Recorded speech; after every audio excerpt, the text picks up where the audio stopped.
Quello che meraviglia è che in questi 30, 40, 50 anni si pensi sempre alle imposte indirette e non alle imposte dirette. No, noi non aumentiamo nulla, rimaniamo con i prezzi soliti, anche perché un 1% mi sembra ridicolo aumentare a un cliente finale l'1% dei prodotti, specialmente su un caffè. Da oggi entra in vigore l'aumento dell'IVA, che passa dal 20 al 21%. Il provvedimento, voluto dal governo nella manovra anticrisi, è stato criticato da più parti. Molti ritengono che avrà un effetto depressivo in un momento in cui i consumi sono già al minimo.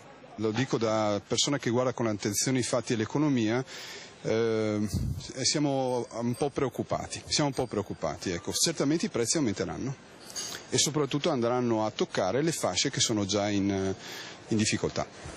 Al distributore non hanno perso tempo. La benzina costa al consumatore finale 1,3 centesimi in più al litro. Se molti negozianti hanno deciso di sobbarcarsi questa ulteriore spesa, per altri i ritocchi saranno inevitabili.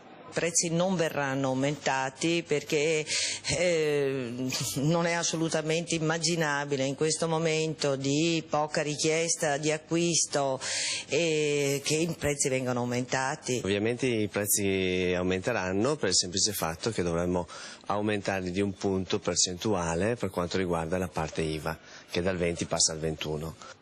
Ma non verrà a costare di più solo la benzina, anche le automobili, i televisori e i computer, i telefoni, i pedaggi e i parchimetri, i mobili e le sigarette.